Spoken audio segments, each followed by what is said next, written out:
Welcome into a brand new episode today of Still Talking, and we have the biggest legend in the whole world. She wanted to be introed by that. StuntPegg, Nieve. You didn't need to say that second bit. It's just what you wanted to say, because I'm a total legend. I hope the cameras are rolling because we'll start with her saying total legends. Where I want to start off is, I've introed you, I've welcomed you.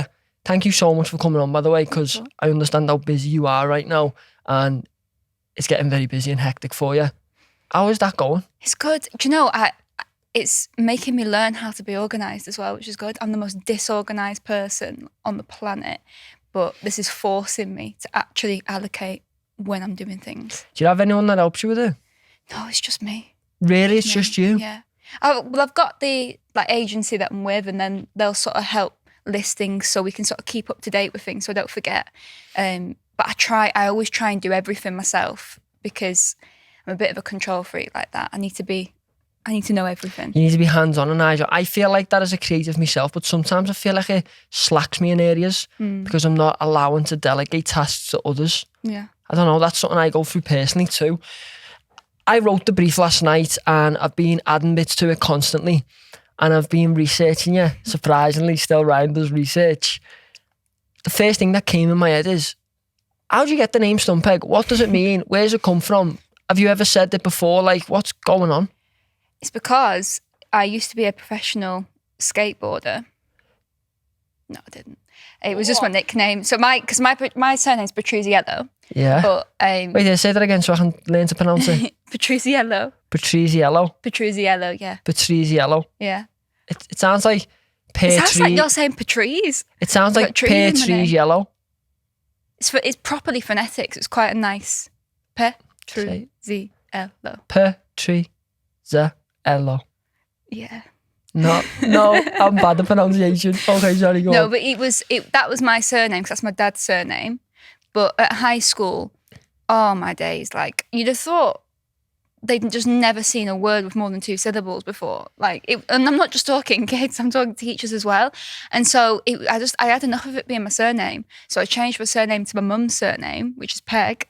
Because you were getting stick in high school about it? Yeah, but it wasn't really like stick, but it was just like people would get it wrong on purpose. Even like teachers would say Petruzziello, Petruzzi-smello. Oh, for a laugh. When you're like 12, 13, you sometimes don't really take things like innocently, I don't know, it just irritated me. Well, obviously you're a child at that point, but that's so interesting. So in high school, you had a second name, which was your dad's. Yeah. And now you changed it to your mum's. Changed it to my mum's. Because you were getting stick. Yeah. And then, Pegg though, I feel like that became a mission for people. How can we convert Pegg into different names? And actually, you really can, because you've got Eggy Peggy, Peg on the washing line, and then obviously StuntPegg, because I did used to go on the scooter at the local skate park and we'd have StuntPeggs. So that became a So you nickname. merged them two? Yeah. Pegg and Stunt? Yeah. And Stunt came from obviously going on the scooter. Yeah. And Pegg came from the other side of the family. Yeah. So then StuntPegg. But when I made that, I didn't ever think I would actually have a career in this. It was literally just, I needed to name the YouTube channel something. So I do look back and think, I wish I just called it my name. Nieve Petruzziello. It's funny, the creators I speak about, they always talk about, they wish they just put their normal name, or they wish they just put something else than the name they've got now. Stillryan. I was playing COD. Hang on, so your government name's not Stillryan?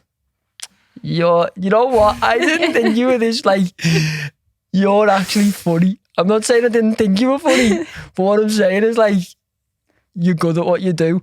I was on COD the other day and someone just put in the chat move Ryan.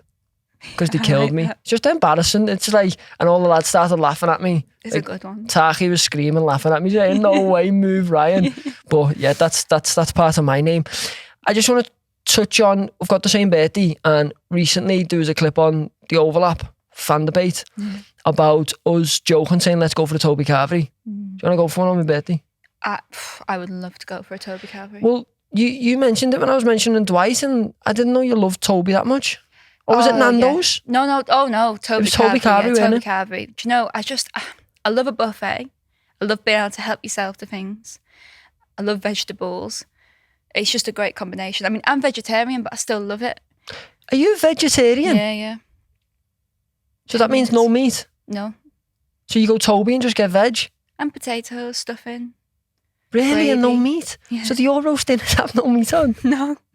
That's so But mad. I love a bowl of vegetables with loads of gravy on there. And then I drink the gravy afterwards in a mug. Honestly, I was speaking before, I was how busy you're getting. That's just declined as you said that. Yeah.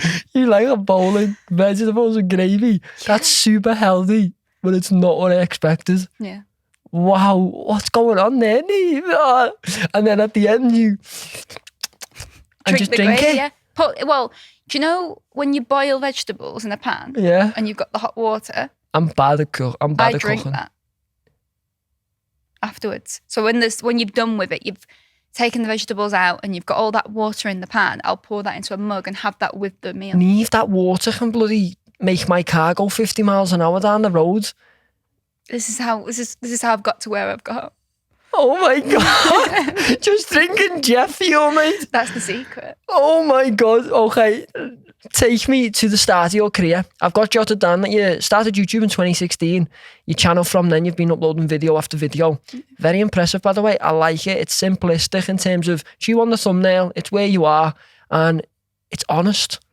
Take me to the start of it, of where it all started for you. Yeah, so I made the channel and I went to the Euros with my dad because my dad's Italian, and we went to France and we went to watch a couple of games, and I thought, I'd fancy doing a vlog there. So we did a vlog at one of the games, and then I sort of just left it after that, and then I came back sort of around when I was 18 because I was going to uni at that point doing broadcast journalism, and I thought I'm going to do something a bit practical as well on the side, and I've already got a season ticket at Bolton, so I may as well do a bit like match day reporting whilst I'm there. And I mean, the videos weren't doing particularly well, but yet just that evidence of doing stuff and being practical, that seemed to attract more interest from people and more opportunities than university. So I dropped out of university and just put my head down and focused on it and gave it a good go. And it just kept going to new levels. I was looking at your content the past couple of days, and I admire the content because it's so like, this is me. That this is it. Like, I'm me. If you don't like it, don't watch. But if you do, stay along for the ride. Yeah. The videos are nice and detailed. The longest, I like that. You're not trying to be something. You're just being you. I'm a big advocate for that, and I really appreciate it. Do you know, before you actually uploaded your first video, what made you want to? Who did you watch? Who did you like? What was the? Spencer was the main one, but I feel like my generation will probably go to Spencer. His West Ham vlogs, where it was like, I think if I'm right, he sort of marketed it as like our season ticket, and it was like he was bringing us to the West Ham. It was just genius the way he did it. And I built such a soft spot for West Ham. There's no other reason for me to have a soft spot for West Ham but Spencer. And I remember they played their last game at Upton Park. It was against Man United. And before match of the day, before anything, I wanted to see Spencer's video and from him being there. And I just thought like, wow, like that is incredible that he's taken people on this journey and people are just rooting for him. He's got that just by videoing at the games. Just by videoing and vlogging the games, he's built a community to want to watch him before they actually watch the highlights on Match of the Day. That's so interesting to me. Have you ever met Spencer? Like now? Yeah. And did you thank him for that? Like, have you told him that he was your inspiration? Yeah, I've definitely. I'm not the best at like with saying that and like with words and being like that. But I've said to him that, to be fair, he doesn't even need me to say it to him because all you have to do is look at my tweets where I've said, Spencer, you're my favourite YouTuber in the past, or I liked a video from Spencer, and there'll be like 50 of them. But yeah, it's bonkers. There's a few YouTubers that I grew up watching and that I've gone on to meet, and yeah, it's wow. I want to flip it on its head. You used to watch Spencer and find so much inspiration from him, from his videos, and you felt like you were a part of it, like you were there with him. How do you feel now you are that for the children, for the adults watching you? I just don't really like, frustrating they don't see it like that. You know, I find it hard. I think when you actually grow on YouTube, you come to realise the sort of mundane side of it and like the day-to-day of it. And when someone comes up to you and they're chatting and saying, oh, they love the videos and they're chatting about how it's helped and what have you, like, I absolutely love that. But then when I'm in that moment making videos, because I know just how like bog standard I am, and I don't mean that as an insult to myself, it just is. Like, I wake up in the morning, I have a cup of tea and watch EastEnders, and then I go for a walk, and like the day-to-day is just really boring. So I don't feel like this inspirational character, if you get me. So are you struggling to take in the compliments of people saying, I admire you, you help me so much, or I love watching your videos, because you see no difference between you and the average person of the world? Literally, like it's exactly that. I mean, it gives a bit of vibes like you're frustrated by it, like you cannot come to terms with it. Like, it's annoying you. It does, yeah. It doesn't annoy me. No, not the people. But I see what. No, I do. I see what you mean. I think it's because my inspirations growing up, like my biggest inspiration's always been my mum, and she's a teacher, and just she gets up in the morning, she goes through it all. Honestly, she's been through it all with this job, but she's always got a smile on her face, and just what she's done, like bringing me up and my sister up, like that to me is like, whoa. Like, that's so impressive. And I find it really hard I'm proud of a lot of the stuff I've done and the work I've done, but I find it hard to see it as inspirational, if you get it. Because you're setting your standards so high with your mum. Yeah. Do you put a lot of weight on your shoulders to help and support your mum, knowing what she's been through? Yeah, 100%. To be honest though, I put a lot of weight on my shoulders to make her proud, so that she knows that, like, I need her to know that the person I've become and anything that I achieve, it's because of her. She's got, the percentage of that is down to her, and how she's brought me up is just wow. I would literally, like you say, when you watch my videos, I am quite unique. Someone had said, oh, you're wonderfully weird, which I actually think that's totally true. But I feel like I can be myself because of her. I feel like I've just learned so much about you in the last 45 to 2 minutes. Like, you touching on your mum, because you are already so much relatable to the people who watch you and the people who are just finding about you right now. But you have just become so much more relatable. Because for me to relate to you, I am the same with my mum and dad. I admire them. I put them before anything. And I've actually been to therapy and spoke about it because it got to a point where it was unhealthy for me.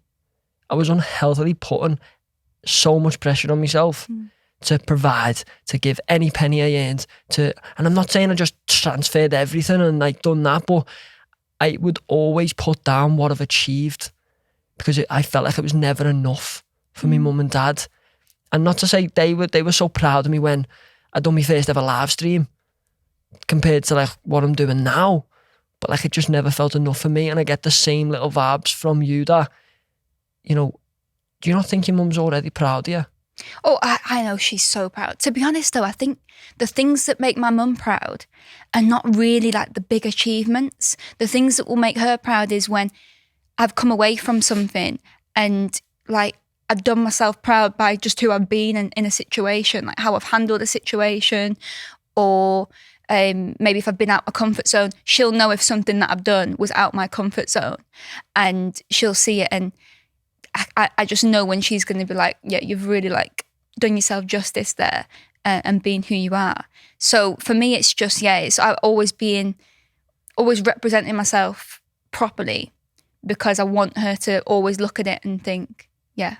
Why is that? I want to dig into your soul right now and understand why you want to make your mum so proud. And even to some points, I'm getting the feeling that you'd sacrifice your own needs and wants in that moment to put your mum first. Honestly, I think I've just got so much like love and respect for her. I think it just comes from that. But it's a good thing. It's a good brilliant thing to have. It's definitely. I definitely always. I do put myself first in situations, but I think what it is with my mum is I can trust her so much. So if an opportunity comes up, or let's say, well, whenever I do a show, like when we did the overlap, that was the first time I've ever done something where I was sat on that sofa and we were facing the sort of crowd. And because they don't post the overlap till a little bit afterwards, you sort of sit and ruminate over what you might have said. That's so true. Oh, it's honestly, and especially that Price of Football segment we did, because I went in a little bit on certain clubs that are charging I feel too much. And I started to sort of panic afterwards. And I was like, oh, did I go too in? So the first person that I will ring up about it is my mum, because I know that she'll be totally honest with me, but she'll know the words to reassure me. And I'm so reliant on her just to pick myself up and try and forget about it. So I think it's just that relationship we built. We're just so close. And I know she's got my back. And I know that she's got no other intent but there's to no have agenda. my back. Yeah, she's exactly your mum. that. It's straightforward. You know she's there for you. Yeah. There's no like, a stranger could come up and just be nice to you, but are they nice to you for something? Yeah. She's not in it for something. Yeah. She's in it because she loves her daughter. And that's what's so special to you. And I can like see like you just getting happy when you speak about your mum. It's actually really nice to see. And I just wanted to understand why, so the audience can understand. Like probably when you are on your darkest day and you are struggling to create a video, she's the person there. Oh yeah. Yeah. Even if it's just ringing her up and we will just have a conversation about nothing. I feel like we could have an hour conversation where we say everything, but actually it was a whole load of nothing. By the end of it, it's just, the most random things that you say. And that's the one thing I do miss about when I live with my mum, is that you could come downstairs when she gets home from work and just literally just say like, what are you having for your tea? And then maybe have a 30-minute dialogue about which potato is the best potato. You could just chat about anything, can't you? And just have a cup of tea and put EastEnders on or something and just chill. And I've still got that luxury now because I live at home with mum and dad. Although I'm pretty like out of the house right now. It's like passing ships, and I think that's the worst. You struggle moving away from your mum? Oh yeah, every time. I've moved away a few times, and every time that opening few weeks, I get really homesick. Do you cry about it? I do get upset, really upset. I mean, I'm not really I am sensitive, but I'm not like the most outwardly emotional person all the time. So for me, it's more that it's just sort of there in the back of my mind. Yeah, that Constantly. kind of thing. And sometimes it's more of a feeling of agitation, I think, when I get upset, as opposed to like crying. It's more of a just like this frustrating feeling that you can't like shake off. But it's like little things like you don't even realise just how much you enjoyed nipping to Aldi with your mum and just walking up and down the aisles. Small things. Yeah, those little things. I wake up sometimes, and if I wake up early enough because my mum leaves for work at 7:30 in the morning, I can have a cup of tea with her. Yeah. And I can sit there and we can put the world to its rights and we can just have a talk. And like, I understand, even though I live at home still, how much I will miss that the minute I move out. And because I'm the last in the family, I'm the kid, I'm the youngest, they're always like, when are you moving out? They're always itching to say, please don't. Yeah. And it's horrible. It's a horrible feeling. You talked about before about the one person you ring is your mum in like those pressured environments, in terms of if you've thought you've oversaid something. Can we touch on last night when you were talking to me on the door? Did you ring your mum? No, it was too late. I didn't want to ring her up. I have to make sure I don't ring her up too late because she gets up early in the morning. But I will have a chat to her about. I have a chat to her about everything. So I will have a chat to her about it because it's the first time I've ever done that sort of thing. Can you give a little bit of context so the audience know what exactly you were doing? Yeah, so it was a live panel talk, and it was me, Shay Given and John Barnes, and we were just chatting all things football, really. And you just had a little conversation back and forth, didn't you? Yeah. And you're just gonna have a chat with your mum about that, and just basically ask like, do you think I would? This is what interests me. You're in a game that's very topical. And I had Jamie Carragher on the couch a few weeks ago, and it's like, I'd say, like, I said to Jamie, like, your job is to speak. And the one thing he said is, I was like, how do you not feel sick at night when you've just done a 3-hour live? And you're like, oh my God. And what he said to me is like, I just make sure what I say is what I believe. And if it's wrong, it's wrong. And I'll hold my hands up if it's wrong. But I'll say it with my intention. Yeah, I think the only issue is when it's like long like that and it's live. And once the words come out your mouth, they can't go back in. And it's, you always strive to say what you believe, but sometimes can get carried away in like the emotion, I think. For me, it's more if I feel like what I've said's been misinterpreted, like if I've not said it properly, and I'm always thinking I should have just added that on there just to make sure I clear that up and it's just understood properly. That's the thing that I wish if I could have a magic pill and it would remove something, it would remove that desire to want to like clarify everything I say, just to make sure it's understood. Clarity. It's one of my biggest things. That when I wrote this question down, I was a bit tingy about it, and I didn't know if I wanted to ask you, but I want to ask you. Yeah. Is being a woman in a male-driven industry hard? It's got like pros and cons, I think. So I always strive to try and just make the most of the pros of it. It is difficult. I actually think, from my personal experience, when you're trying to build and you're trying to open doors, I actually think coming from a working class background's given me more challenges than being a woman. Why? Because a lot of things are London centric. So when you're so far out of it, it can be really difficult. Not just that, also I think growing up as well, you're kind of stripped of the belief that it's something that you can do. I know so many talented people who grew up in the same town as me, and like, about my mum as well, I'm her biggest fan. She is so creative. Like, her artwork is unbelievable. Her special skill, I've always said, is, do you know, like upcycling, when you take like minimum resources and you can just create amazing things with it. It's like a beaten down, like, I don't know, like lampshade or like when you go to a charity shop or something crazy, and you take something that just looks, it's past its due date. Yeah, and she can create something amazing with it. And I think she always wanted to go into some sort of thing with this career. But she was saying, like, when she spoke to the careers advisors about her passions, it was a very instant shutdown. You're not going to have, like, she was told, you're not going to have a career in this. Can you revive that? I don't want to put any more pressure on your shoulders. Jesus, I'm so sorry. I just seen so much potential there. Like, yeah, no, there's so much potential, and hopefully in the future. But yeah, she was shut down and basically told that we need teachers, so we need to sort you out to do that career path, and they sort of tell you what they need you to do. And I think that's the case with a lot of sort of working class towns, is because it's so hard to get into art school or to get into a creative industry, because there's just no funding in these towns. They're basically stripped of their confidence so that they don't want to do it. Because if they want to do it and they believe they can do it, they're going to start knocking on doors because they want them opened. Whereas if you can, from a very young age, if you can strip people of their confidence and belief that they can do it, they're not going to bother the fight. So I think for me, that was the same sort of thing.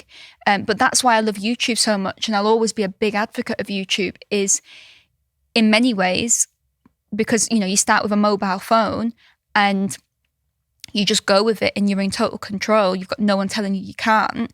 It's a bit more of a leveler, and it's a chance to get in without having to spend money on university or art school or go that route, really. It gives you an opportunity with no judgment.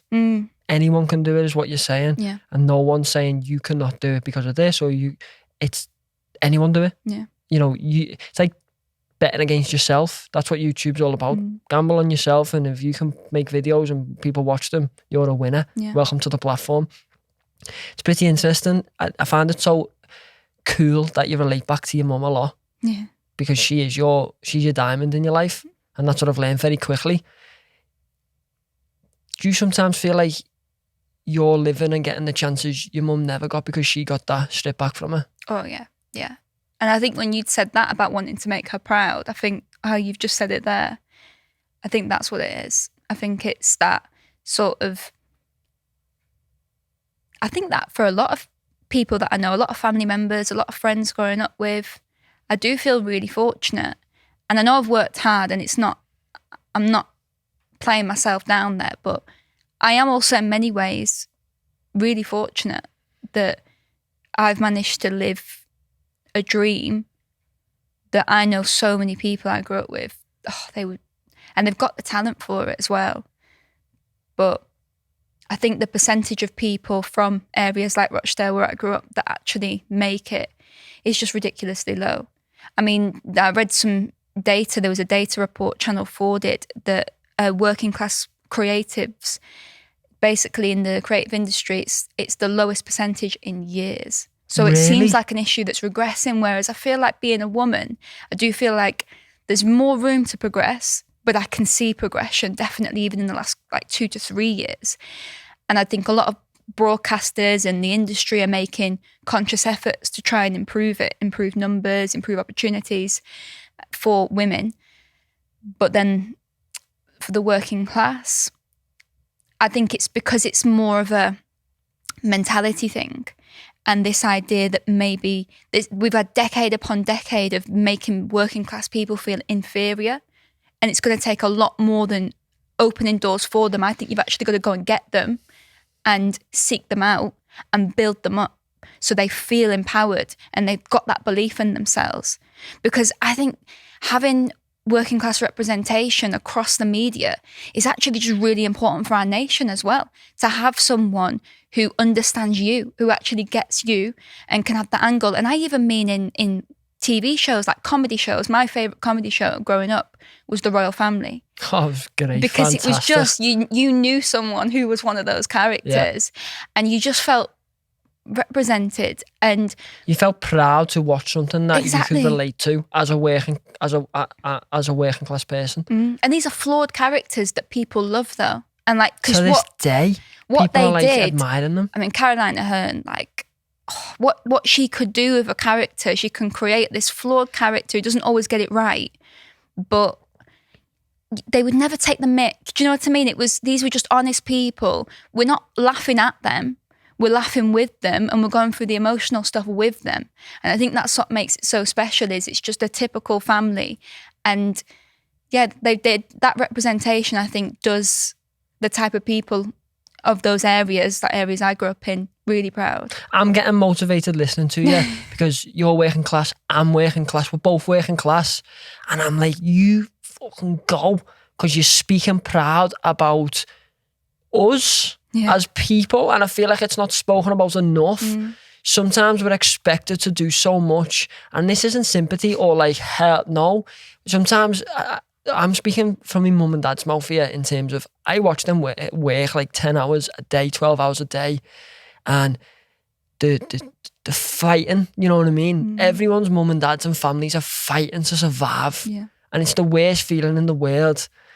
And it's like, and people are made to feel crap for going out for a coffee as opposed to making one at home. I just see it all the time. It really irritates me is that we've got these communities that are literally, like you say, they are not living, they are in survival mode. And it's like, how dare they do something that they enjoy? Made to feel guilty for maybe wanting to go to the cinema or wanting to do an activity because, well, can you really afford to do that? And they're being questioned by someone who doesn't have a clue. Doesn't have a clue. And that's why it's important you keep doing what you're doing. So people like myself, my mum and dad, the people of Crocky where I'm from, Liverpool, every working class area can look at you and be proud and be like, you know, we can be there. She's done it. You know, she was next to us one day on the bus, and, you know, that's why you've got to keep going. And this brings me on to my next topic. What are the goals for you? Do you want to go into politics? Do you want to fight for the working class people? I feel like there's a big curve in your head in terms of where you actually want to go in life. I think what I sort of want to do, and I've been trying to do it more and more in the last year on my channel, is I basically want to tell stories that just aren't being told. And the angle I always try and take with my videos is, at the very minimum, you'll learn something from the video. So even if you weren't entertained or you didn't find it funny, that one, you at least after that 10 minutes, you learned about a new football club that if you're interested to know more, you can go and find out more. But I also try and have a bit of a wholesome edge of it and try and really show you the people of that place. Like one of the more recent ones was, I did a video about Swindon. And they was doing a protest because of basically things they're going through as a club. And I got chatting to a load of fans and got them on the camera. And there was so many comments saying, like, I've got a real soft spot for Swindon now after that video. And that just makes me chuffed because I want to be able to do these towns justice and just sort of show football fans up and down the country, because I think football fans up and down the country are very similar. The more and more I see them and all sort of want the same things. And I'd like to just show that, and there sort of be like a list of videos of different areas in the country, and you just get to know the different communities really. How did you find that desire to do that? Where did you find that? Because a lot of creatives, a lot of people struggle to find their purpose. You've pretty found your purpose. You want to highlight the football fans up and down the country, which are mainly working class. So you found that. How did you find that? Do you know, I did a video at Bacup Borough, who are a 10th-tier team, and it's just, I went there and the manager, Brent Peters, who's lovely, he gave me his time. Deborah, who looks after the catering, she gave me her time and spoke to the players as well, and they were just so lovely. And I made this video and it did really well, and there were people from America and all over the world who watched this video who just, they were sort of enamored by Brent and Deborah and everything they do for this club so selflessly as well. And Brent's reason for doing all the things he does, like getting up at 5 a.m, 6 a.m to be the groundsman before he actually becomes the manager. And Deborah as well, the night before, preparing all the food so that in the clubhouse, the fans that come along have all got something to eat. And she said that her big thing is that she knows this club will belong there after she's gone, and she just wants to make sure she passes it to the next generation in safe hands. Goosebumps. And Brent said he grew up and the local team he had, they went out of business. So his one goal, if he can basically be responsible for a football club remaining in a community and being that heart of an area, then wow, that's one legacy that he can really be proud of. And just that sort of selflessness, because they're not doing that. They obviously get a positive feeling out of it, but they're not doing it for themselves. Like, they are doing that for that area. And there was just something about it where I just thought, like, just that selflessness of it. I thought, I want to have an element of that with my content. I want to not just make the content for myself. I want to think about how it's going to benefit other people, because I think that's really important. And that's when your videos become more than just a video. It's a little bit helpful. And I just think you can really get something out of it and really feel something then. And that's sort of the direction I've continued to take the channel with now. And what does 10, 15, 5, 20 years look like for Nieve? Like, who knows? You strike me as you're doing YouTube now, but by tomorrow you could be on a bloody ramp talking to 120,000 people, like telling them that, you know, we're fighting and we're like, you just give me that vibe, like a good vibe of, wow, you're very passionate. I think it's just because a lot of the stuff that the audience of the stuff I watch, a lot of the stuff that may be positive and negative that they've gone through, I've probably gone through it as well. And so it's just having a presence who's maybe a bit relatable, but is giving it a good go. So I think I'm just going to carry on doing what I'm doing and enjoying it. And like, it's just so, I'm so lucky that I get to, like, when I went to the Dundee derby recently, I remember I was just sat there and Dundee United had scored a last minute winner. And just looking at those fans, I was like, oh, I can't believe I get to just be sat in front of them watching them. Like, it was just, I couldn't even put it into words. I just basically just stared at them for like 15 minutes, just watching that pure joy. And that's literally everything that I got growing up. through Bolton. I mean, my teenage years, I often struggled, but going watching Bolton pretty much home and away every single game, sort of from about 15 to 19, like that got me through. So when I see that... Got you through what? Just, I was quite, I didn't have any confidence when I was a teen. So I was actually, last year I was diagnosed with ADHD and autism. Last year? Yeah. And that explained an awful lot, but I always thought growing up it was anxiety.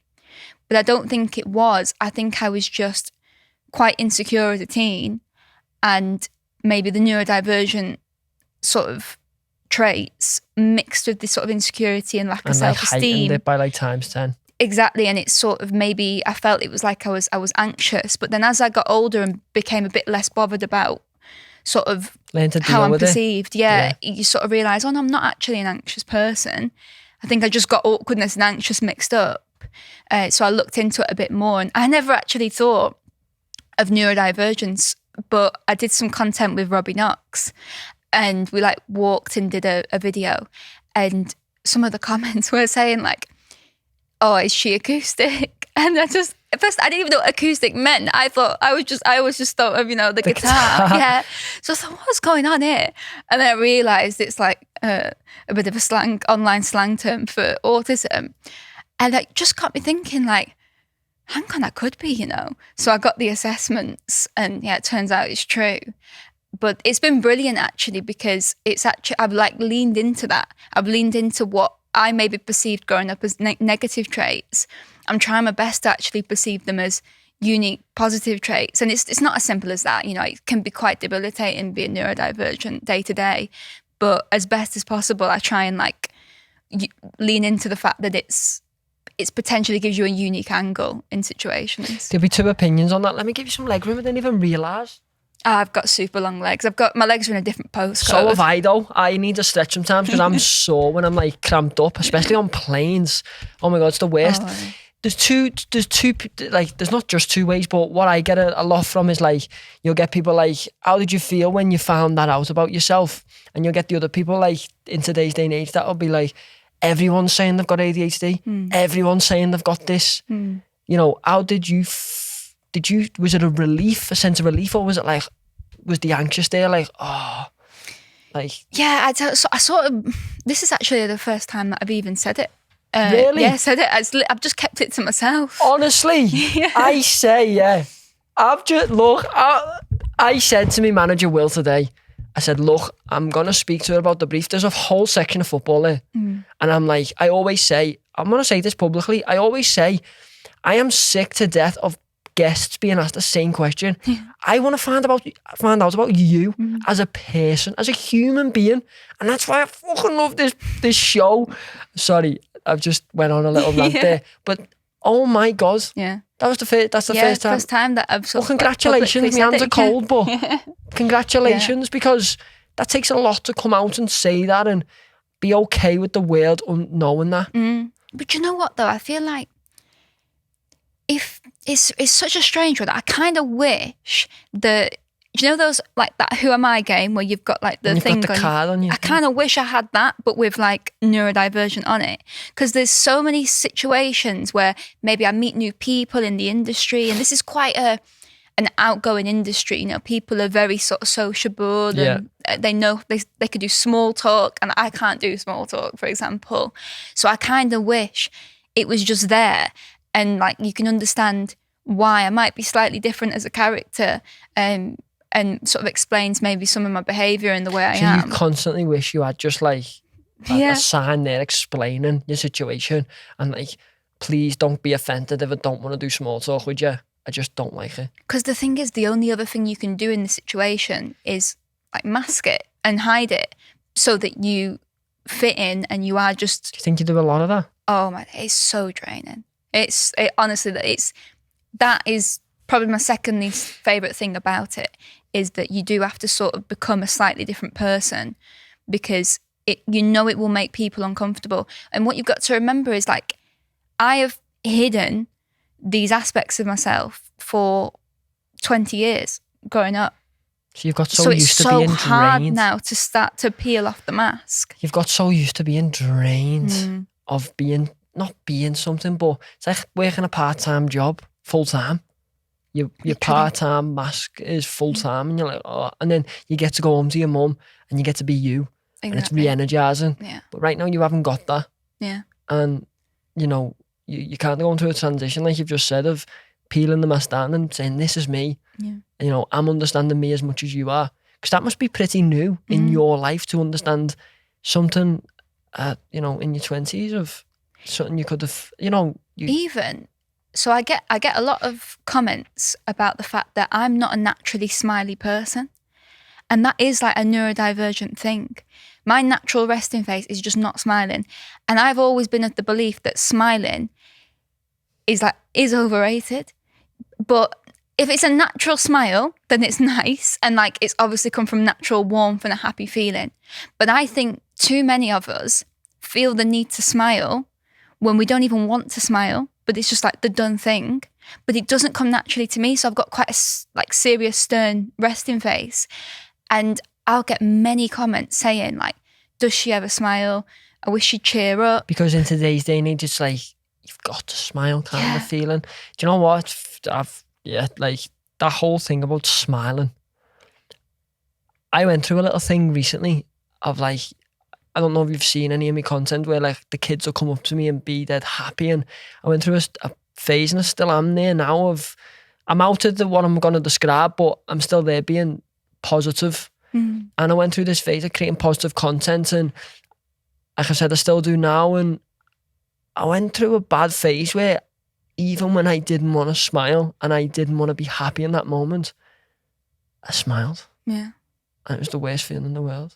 Were you doing it to help yourself, or was it just because you felt it was the right thing to do? Because I knew that video that's just got, let's say, 1.5 million views, and it's probably been seen by the majority of the people I'm going to be seeing the next week, which are Everton fans. I fucking loved them. And they're going to be other footballing fans around the world, because footballing fans come to Everton games to see me, which I find so bizarre. You come into a game that you're not going to watch to come and see Stillryan.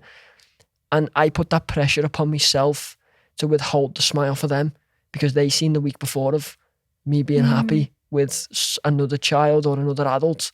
Yeah. I suppose it's like one of those, isn't it, where you've sort of got to think, like in that moment, it might not be exactly what you want to do, but the lasting impact, if you were on an off day, because that'll be their whole experience of you. Of me. And they'll think, hang on, is there something wrong with me? Because I'm the only person that he's not smiled to. Exactly. So, and I'm not saying like I go to match days and stuff. I fucking love match days. I love everything about them. I love going to do content with fans. I love public. Yeah. Like I love just speaking to people. I think it's the best thing in the world. I think we actually lack in socialising in today's day and age. Yeah. I think we prefer social media rather than socialising. Do you know something that I used to do? And I think this is one of the reasons why a lot of the time we like social media is, and I don't do this anymore, but I used to pre-plan things I was going to say. So in like day to day, so like let's say I was going to the post office to return a parcel, I would just research how that process goes. What are they going to potentially ask me? And just know what I was going to say so I could deal with that interaction better. I don't pre-plan, but I go through that every day. I just go, how will the interaction be? How will I greet? How will I meet? What are they going to ask? If they do, I just go, that's just normal for me. That's just like a rotator for me. That's so interesting. You used to go to the post office, and before you'd go there, you'd be like, oh, hi, Robbie. You know, I'd sort of like, just so that what they might throw at me, like what I might say back, just to make this not excruciating. I remember once I helped this lady, this was when I was young, and I helped this lady take her pram down a few steps. And then I said sorry to her because I just said the wrong word. Because you never pre-planned it? I hadn't pre-planned what I was going to say afterwards. And she went, oh, thank you, love. And I went, oh, sorry. And I went off. And still to this day, like this was like 8 years ago, and still to this day I think about that and what she must have thought. And why is she apologising to me? If you see this, she didn't mean to apologise. Yeah, I'm not sorry. I'm not sorry. Oh my God, I've just learned so much about you. And I'm not ending, by the way, because you're not going. You're not leaving. I've just learned so much about you, and I don't want to go onto football. Yeah. I don't want to go onto football. I want you to tell me more. What should we chat about? Do you know what I mean? Yeah. Like, you're so interesting. You've struck me so much there. I do not want to go into the one thing, you're doing in your career right now is football. Do you know, it's funny you should say that. I was talking to James Olcott, who's brilliant, and I asked him on a video, actually, what percentage of his life does he think is football? And I think he said like 87% or something like that. Wow. And what struck me was not only was it such a big number, but that when he said it, it didn't shock me because I actually think my percentage football is probably even bigger. Like, this is not like an 11 Tenerife moment to James, but like I'd say at least 90. And my sort of resolution maybe not this year, but in the next couple of years is to get to a point where that number gets a little bit lower. 110%. You know what? Should I say one of my goals for this year? It's a personal goal. It was to actually learn piano. Really? Because I've realised past 4 years, I've been full-time for 4 years now, or past 5-6 years of me doing content creation, part-time, full-time. That's all I've done. I've put me, and I'm very grateful for it. The opportunities I've created after this pod, so I can say, I'll be going to Australia on the 3rd of Feb to film for the UFC. That's unreal. Exactly, like I'm very grateful. But what I realised is like, I don't want to get to 60 and not be the man I want to be. I want to make sure that I get there and I'm fulfilled in career as well as personally. And one of them things is learning an instrument. I went for a piano lesson, it was great, but just haven't been back yet. So always put work first. Do you know when you'll next go? Or no, that's the problem. That's the problem. My girlfriend Olivia keeps saying to me, like, go. And I'm like, do you know what I think it is? And this is where I struggle with like my own passions and interests is because when you're sort of self-employed and you're responsible for your growth, everything you do, you want it, how's it going to benefit me? So right. And because you won't look at the piano and think it's going to benefit your career or it's going to have an instant benefit, you sort of like, there's something else I could be doing with my time that's more useful. You're so right. But I could edit, I could creative ideas, I can go and do this. You're so right. How do we challenge that? Have you mastered that? No, not at all. And I think that's what I think I need to, because otherwise if I become too about football and it becomes too much about my identity and my personality, I might start to take things personally if people they don't like the content or they don't like my opinions on football or they've got, something to say negatively. If it becomes too much a part of me, then I might start to take it more personally, because at this current moment, I do get a lot of support, but if I do get anything that's not support, it really doesn't bother me. But I worry that in the future, if it becomes too much a big part of me, then I could become absorbed by it. Do you mean like you share too much about you? No, just more that like, it's like if I commit my life to football and it takes all this energy and then I put all that effort in and then someone has something negative to say about it, I might in the future, if it becomes too much of me, it might be like, oh, what? Like, I'm putting so much effort because in. It is you that are attacking. It's not, you do your videos now and you do football, but you're saying you want a bit, not to yourself, but something that you can be proud of off camera. Yeah. To say like, oh, I do piano. You know what I mean? Like, I get it so much. Like, it's so interesting just sitting here listening to someone else who's in the field that I'm a part of, completely different levels. You're fucking up me. I'm looking up at you like that. What's happening? It's just so interesting. So interesting. Do you think you've attached the fear of not doing well in your career to personal hobbies? What do you mean? So if you take time out to go and do a personal hobby, yeah. you think your career will slow down, or you think you won't succeed as much? You sort of feel like, oh, you're missing out kind of thing. It's that sort of like, do you know what I think it is as well? It's like football is so infinite. Like, it just keeps going on. It never stops. It's just relentless. Especially with the games they're putting on now. There's more games than ever. Oh, my days. And there's so much to keep up with. And like, it just consumes like the amount of football I watch per week.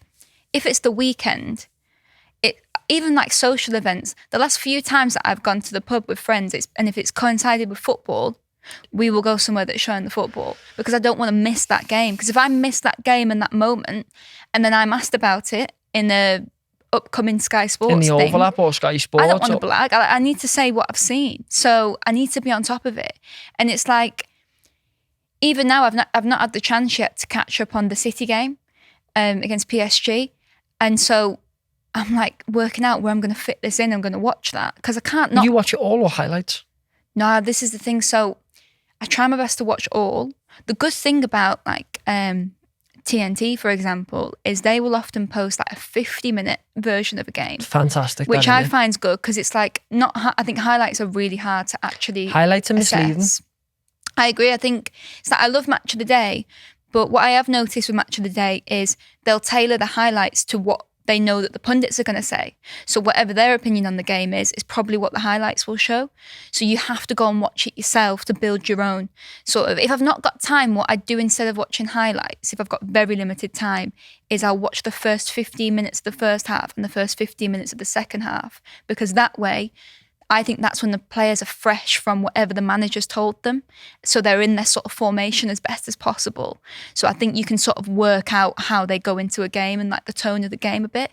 But other than that, I'll try my best to watch the 490. So interesting. You're so proud of what you do. You've sacrificed. It's a sacrifice at the end of the day. You're putting your whole life towards football because that's what you do as a career. So interesting. So interesting. Football has took over your life. Yeah, it has. And you just want a little bit of that back because you want to go and do personal things. Yeah. Well, we're on the topic of football. And my first question on here is, do you play football? I used to, but I've got really weak knees. Like really weak How knees. weak we talking? Like when if I'm walking, I'm quite a fast walker. And regularly when I'm walking, like it'll just go. My knee will just go. And I'm like, I'm 24 and my knees are just going, so what's going to happen when I'm 50? What goal are we talking though? Like fully go, like, oh my God, I can't walk on that, or like jelly leg? Yeah, do you know when you've had like your legs in a certain position and you've got pins and needles and you get up and it just sort of doesn't work, it flops. It's like that. I just have that. And so, yeah, there's obviously something wrong there. So I sort of start with stuff like that. But I used to, growing up, I played football at primary. I was in the boys team. And then I sort of fought to set up a girls' team. And they still have a girls' team at primary school. And I started that girls' team. So you done what are the names? What the football club who cooks at night and does the groundsman in the morning? Oh, Baker. Baker? Yeah. You've done what they done, but for the girls' team of your school? Yeah, I just went basically. I remember I said to the PE teacher who looked after the boys' team, I said, we need a girls' team as well. And he said, I don't think people will be interested in it. So I went round and just asked. They're just like, it'll just be a laugh. Like it doesn't have to be a totally serious thing. Not competitive. And the girls even that didn't like football, they were up for it, just something to do. And you'd be shocked at how many kids will do things just as something to do, you know? And so, yeah, so we did that. And then at high school, we had a girls team and I played five-a-side with my friends who were all lads. So I was the only girl in that. And I carried on doing that sort of from about 15 until the last time I moved out, which was last year. So it was just kept going with that. And that was Have really you stopped because not connected anymore, like you're not close? Yeah, pretty much. It's just not possible now to go back. Yeah, but is that you putting another hobby on the line because of your work? Yeah, but also at the same time, I feel like I was probably right to put this one on the back burner because it's also still football. And I actually think since I've stopped, I've been a little bit relieved in many ways because it's like, if I'm not watching it, I'm talking about it. And if I'm not talking about it, I'm playing it. And I actually think I needed to sort of forfeit something. And I think if I was to do more exercise-based activities, I'd strive to do other things I enjoy, like swimming, squash, stuff like that. What do you do for self-care? I don't think I do. I think the horrible truth is I don't think I look after myself that well, to be honest. In therapy recently, one of my struggles was self-care. Giving time to yourself, recovery, go and rest, go and chill out. Stop putting so much pressure on yourself. You've got no self-care? I think possibly you could say that I do have I try my best on days that I'm not doing anything. I try to be a bit of a recluse and I enjoy that. So I think that is a form of self-care. What's recluse mean? So I just literally keep to myself. So no socialising. No socialising. Any phone, social media? I try my best to stay away. If I get messages, I find it hard to not get back to someone. But if it's a day where I'm trying to keep to myself, I have to just say to myself, no, they can wait until tomorrow. It's not going to be the end of the world. You put yourself first for a change. Pretty much, yeah. I think just respect my own boundaries a little bit. I think that's something I've never done. I'm going to try and do that, is respect my own boundaries. I think with mobile phones, people have got access to you 24/7, and I don't think that's healthy. So even if it's as simple as getting back to someone when you want to get back to them. I think you've got to be aware of people and respectful of other people's feelings as well. So I do think there's a nice middle ground. You know, you've got to respect yourself, but I also think you've got to be thinking and being considerate. But yeah, just don't make yourself so available all the time, because I don't think other people will always do that for you, because maybe they've mastered the self-care. So you don't really want that imbalance. Yeah, you explain it so well. It's so... I'm sitting here as a viewer. I'm just listening, but I'm also getting the privilege to ask the questions. You are so respected in the industry as a creator and as a human being, as a person. What's going on with Man United? What's going on with the club? We're on the football topic. Yeah. It's there. What's going on with Man United? Yes. I think it's just a really toxic environment, I think. Which? The dressing room, the whole Everything. club, the kitchen? Well, I think everything. You really think like when they're going for food, it's fucking like edgy and like... Well, I don't really know the ins and outs of what Sir Jim Radcliffe has done in terms of the redundancies and like the Christmas parties being called off. And I just don't think there's too many people at United that feel valued. And I think that's a huge problem. And I also think that on a player basis as well, I don't really know if that environment, if the players enjoy being in that environment, if they want to get better in that environment, how much does it mean to them to be successful? Does that align with the manager? I always think that with football clubs. I think often, like managers, they look at Pep and just how much it means to him, Arteta at Arsenal, how much it really means to him and the club means to him. And I think it will probably frustrate them. And I think it is with Amorim, if they don't feel like the players align with that, if it doesn't mean they don't live and breathe it like the manager. And I think the only way they can go forward is if they can find a group of players to sort of be that next generation, those trailblazers, those players like Ahmad, who basically will share the same values as the fans and the manager. And maybe you might have to abandon a bit of quality to do that. You might need to focus on sort of work rate. You might need to focus on people who sort of suffer on the pitch to sort of bridge the gap, because for United, it's not about going into a title race, is it? It's about just trying to climb up the table and gradually get where they used to be. From A to, you sort of getting from, I feel like as well, because they want to go back to where they used to be. It's just There's a journey there. Yeah, do you think they can click the finger? I'm not saying they think, but they can click the fingers and just be title race again. Yeah. But it's not possible like that. It's not. Everton will be there one day, but I know there's a journey ahead. Will they? You know what I Championship title race. No, I don't think you will now, because you've got Moisey back, haven't you? So can you just explain that dig? Say I actually couldn't help myself. Do you know? Do you not like Everton Football Club? I do actually. Oh, good, because he was about to be a problem. You were about to disrespect the fans I love, the club I love.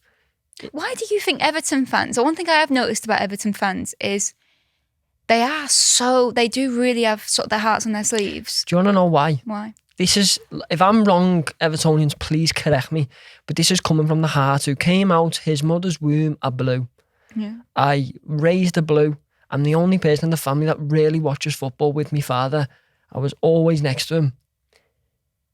It's because for some of us, not all of us, but for a lot of my family, it's all we have. Mm. It's all we have as a fan, to go to that game, to watch the club we love, to make memories with the mums, the dads, the sisters. My mum doesn't support football nowhere near the way me and my dad do. But she still gets involved because she sees how much it means to me dad. And that is everything Everton is about. Mm.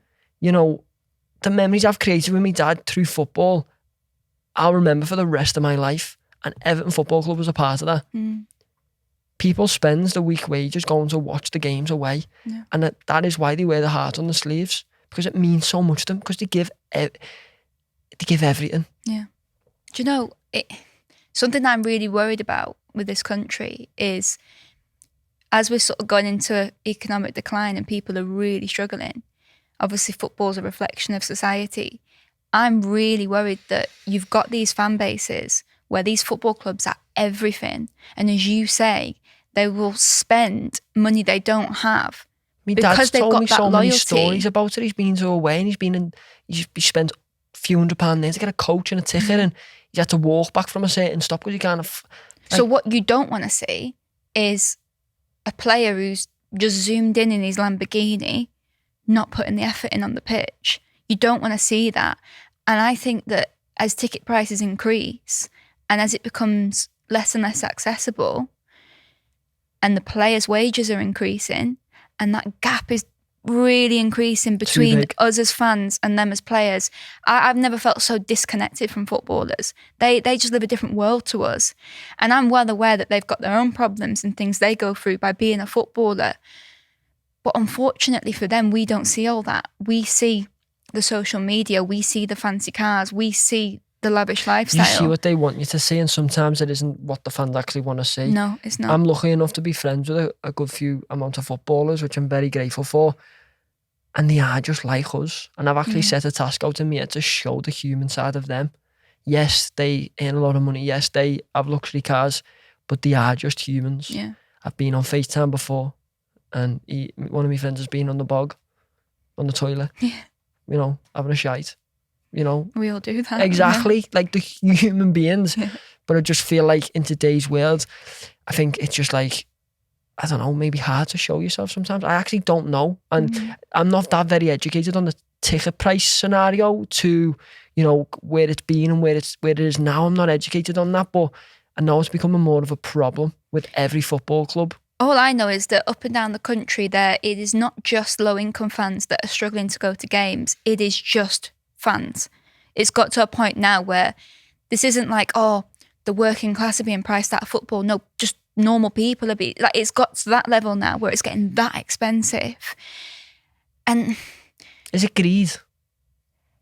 I think so. I think it's this really weird thing about how a lot of people are saying the reason why it's happening is because fans want expensive players.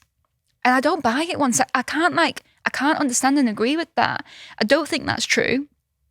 And I also think you're placing a lot of emphasis on, especially in the Premier League, on what ticket prices will actually generate as opposed to all the other revenue earners that a football club will have. I just think my concern is it actually doesn't come from a place of the profit of the ticket price increase. It comes from a place of you want to control what fans you want in the ground. And my big worry, the sort of cynical side of me is, are you increasing the ticket prices because in that stadium you've decided what sort of person you want in there and you don't want the locals in that ground? By saying that, you mean if you get a richer person than a normal local, it will be, you'll spend more money within the stadium. So not just that, you'll also, they're not going to be outspoken. So if you decide to run this club the way you want to run it, you look at the Super League protests. That's what fans who are part of that club, that's what they're willing to do. They are willing to protest and do what needs to be done to hold their football clubs to account. And they don't care that that's their football club. They will hold them to account. I get like a feeling like I've watched Napoleon and like kind of like a war, like a civil war, mate. Like it's like some fans are gonna start standing up to the club like we need help. The Liverpool fan was speaking about it on the overlap, wasn't he? About how it's just extraordinary. Like it's hard to get to a game nowadays. And we talk about the memories. I was talking about the memories I've had with my dad growing up. If that was now, I haven't actually looked at the initial ticket prices of Everton's football club right now, but in other areas, I know it's extraordinary. Yeah. Would you be able to create them memories growing up? Could your father, mum afford 2 tickets to go and watch a game and create a memory for a lifetime? And, you know, I really do think it's one of those where, like, you deserve to be able to do that, I think. In this country, because the game for over 100 years has been built on that. That's why it's so successful in this country, football. And as a community, generation by generation, I do think that's one of those things that you deserve to be able to afford to have that and to go to that. Because it's one of the things we've only got. Yeah. That's where I'll speak for myself. There's no way I can speak for the whole working class. It's one of the things my family have got. We can go and support the club and live and watch it on every Saturday, Sunday, and we're going one place up the table. That's the one thing we've got. I think as well, like I remember, when Bury, when they sort of obviously had their issues, there was an older supporter who didn't have social media, didn't have a phone, and he would come to the ground every day just to see what was going on because he just didn't have a clue what was going on. And he got really emotional, obviously, because it was bad news. I remember Bolton, we secured a takeover at the very last minute, but Bury couldn't have that. And, when he was talking about what the club means to him, he was saying that he, lost family members and the conversations that he would have at Bury each week, some weeks might be the only conversations that he would have. And I just can't stress how important, as someone who, as I mentioned before, can sometimes go into recluse mode and just be by myself. I can't stress how important it is to get out of that at some point, though, and start talking to people. Don't get too comfortable, being alone and shutting yourself off from the world. Yeah, that's a dangerous thing to do. It's a very dangerous thing. Trent said he wants to be the first fullback to win the Ballon d'Or. Do you think he can do it? Do you think he can win it?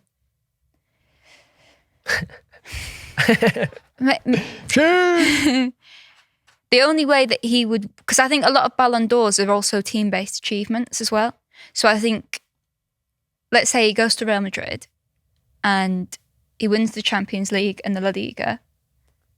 And I do think with Real Madrid, they've got Valverde, they've got Rudiger. Rudiger does a lot of covering for Carvajal already. So I do think there'd be cover for him to play the way he wants to play. Sort of week in, week out at La Liga, I think he'd be able to as well. But then I also think England would have to have, maybe not win it, but they'd have to have a real volume of success, but he would have to be involved in that. That's my only concern with him, is we've seen, obviously, Southgate maybe overlook him in games and go with a different option.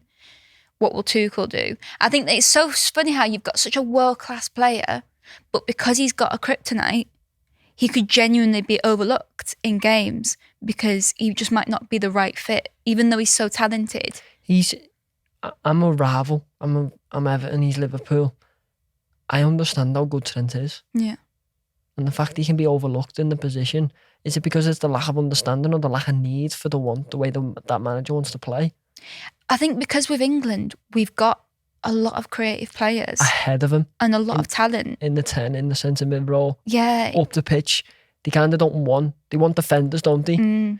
It'll be interesting how Tuchel goes about it. So you're saying if he does win it, he'll be in a Real Madrid shirt.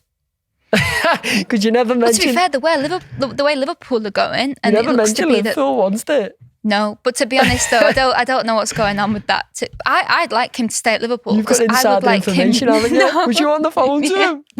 Yeah, but I think I'd like him to stay at Liverpool just because to me, I want him in the Premier League. I love watching him, and you'll watch a moment where maybe you sort of think it's not that he can't defend, but sometimes I almost feel he doesn't really want to. But then I sort of look at that and think, it's week in, week out where we'll see that he doesn't really sort of track back in the same way a right back would into space. But the manager will see that, but he'll still play him every week. So I almost question, has he also been told, don't worry about that side of your game? Because I think to some players, it's like DeMarco at Inter. Now he plays wing back, so it's slightly different. But you'll notice sort of with him, his instinctive mind, even though he's a wing back, is to make a piercing run forward. And he'll position himself slightly further up the pitch so he's got a bit more of an advantage with where his vantage point is, so he can really get that. If he was told to come deeper, you wouldn't get that. So I do also wonder if maybe with Trent, it's not necessarily that he doesn't exclusively want to do it, but actually that the manager has said, we're going to play to your strengths. The fact that it's week in, week out, he wouldn't be on the pitch starting every game or most games if it was him throwing his toys out the pram. Exactly. So maybe you're onto something there. You always are. You've got the knowledge. That's exactly why you're the best at what you do. One of the last Merseyside derbies is coming up on the 12th of Feb. This will go out on the 7th. How do you think the derby's going to go? It's the last ever one at Goodison Park. I think that the appointment of David Moyes, the timing of it, to give him enough time to sort of prepare for this was really clever. It's Liverpool's game in hand. Yeah. They go 9 points clear, I think, if they win the games leading up to it and that game. Do you know, if Everton can sign a right winger on that right hand side, so because you've got Harrison, but Dwight's Njai on the injured. left. Njai, If you just get someone of his quality on the right, I think that could take Everton to a whole new level, you know. Because you've got Jared Bramthwaite in the team now, and it just makes you so much more solid at the back. Jake O'Brien got a start the other day, right back. Yeah. Nathan Patterson's back fit.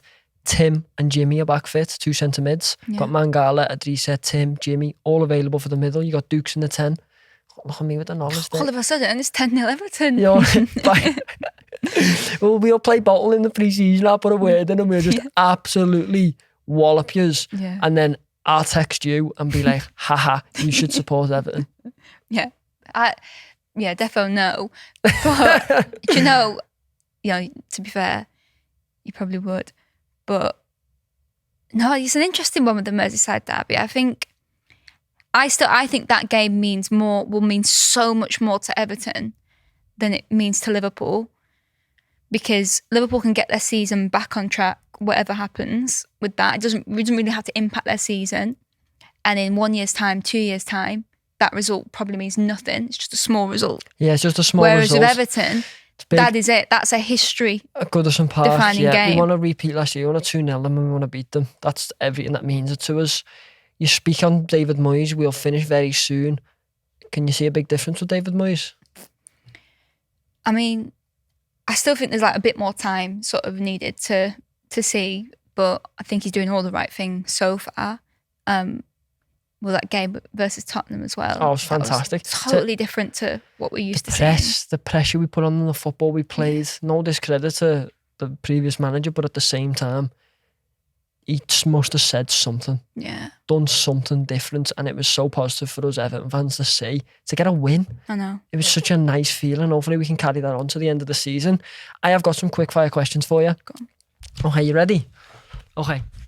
Who are your top 3 players in the Premier League this season and why? Ooh. Can I do like personal favourites as opposed to necessarily the best? You do whoever you want to do.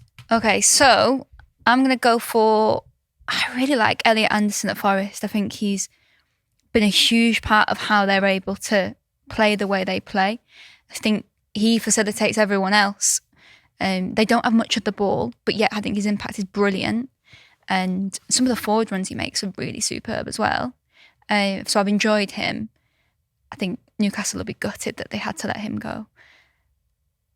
I love Anthony Gordon. Oh, Anthony Gordon. How do you guys feel about Anthony Gordon? I cannot speak for the majority of the fan base. Obviously, no one's happy with what he done or did. But at the same time, a player's got... What? It kept you up. Him and Pickford kept you up. Of course they did. Yeah. They kept us up. And secondly, I'll say this public, I do not hate Anthony Gordon. You know, did he get booed at Goodison? I don't remember. No. I don't remember if he got booed. But a lot of fans, you know, they've got their opinions and they've got every right to have that opinion. Yeah. But me personally, I've got nothing against him. Yeah. He's helped the football club. He might not have left in the best, way, but we don't know what went on. We know nothing. At the end of the day, that's between him and the club, and the fans are a part of that club. So we always back the club because that's what we do at the end of the day. Whoever wears that shirt, we back them. Yeah. If they're not in that shirt anymore, we say goodbye and focus on the club. Love the way you turned it on me. So your second player is Anthony Gordon. Who's your third? Yeah. Let's go. Say an Everton player. No, I can't. I just can't. It's gotta be Jordan Pickford. James Tarkowski. I do really like Pickford, to be fair to him. And I like Bramthwaite. I like that when he came back straight away, there were moments where I felt like the ball sort of went in behind Tarkowski. And I do like Tarkowski, but just having Bramthwaite next to him to like scoop things up with his speed and big legs, the challenges he was making, I was like, oh wow, yeah, he really We'll say your third is Jared Bramthwaite then? Yeah, he makes Everton solid, so we'll go with him. Okay, who do you think is the most complete player in the world of football right now? Complete? Ooh. All rounded. Gary Neville said him, Kyle Walker and Trent put together to be Ballon d'Or material. Did he? I think he did. Don't quote me on that. No, I get that though. I think he did. I think he said like the pace of Walker, the organisation of Gary, and the creativeness of Trent. Yeah. I think he did. Don't quote me on it, guys. Don't hate on me. It would be a super player. I would say, you know, the weird one that came to my head straight away was someone like Valverde at Real Madrid. Such a good shout. Just because he's got like the stamina, the engine. It's such a good shout. But then he scores some of the goals he scores. I'm like, what on earth? Okay, the red timer's on. Who do you think will finish in the top 4 this season, and which 3 teams are going down? Okay, so we'll go first. So, Liverpool. Second. Arsenal. Third. City. Fourth. Newcastle. Oof! Bottom 3. Southampton. Leicester. Wolves. Oh my God, they've got some great players in their teams too. I know, my heart doesn't want me to say Ipswich, you see, so. To end on an absolute banger of a podcast, I can only tell you right now how grateful I am for you coming on. You know, thank you so much. If you could end the podcast on one message, because there'll be children, there'll be adults, there'll be people looking up to you as a role model, one message of them to motivate them, to get them up, to get them to do something they love, to get them to attempt to try and fulfill their dream, what would it be? I would say that I actually think something that really interests me is that I think the days can sometimes drag, but the years, I think they go by so dangerously quick. When you get to the end of the year, you think, oh, we've got to another end of the year, but yet individual days can be a bit long. So I just think strive to try and make it so that those days that are dragging, that you're enjoying them. And you don't need to like aim for the skies for that to be the case. Sometimes you get real enjoyment out of just a cup of tea. Making your bed. Just enjoy that cup of tea and making your bed. Yeah, just enjoy those little moments. Because once it's gone, it's gone. I'm so big on that. Like, I understand where I'm going and I'm set out where I'm achieving, but enjoy the struggle, enjoy the long days, enjoy the long hours. Like, right, I'll tell you right now to end this pod, I've got food poisoning. Have you? Yeah. Why? Because I came back from the Dominican and I've not been off the toilet, I've been feeling sick, I've been in bed. And you've been enjoying that? I mean, I'm here. Yeah. I made it because I didn't want to let you down. I didn't want to let the Still Gang down, the people who watch the show. I didn't want to miss a week. So if you've got food poisoning, just be grateful that you're in a position where you can get food poisoning and be on the toilet. What I was saying is, this won't last forever, this food poisoning. Yeah. But I've enjoyed having food poisoning and being on this show. That's just, yeah. I don't know. Yeah, that was a great way to end. That was a good one. Brilliant. Thank you for watching. Where can we find you? Socials? The YouTubes. I'll probably be on. I'll link it down You'll below. probably see my face more than you even want to see my face this year. Willingly. Yeah. Thank you so much for coming on, and let me know down below who we should get on next. Boom.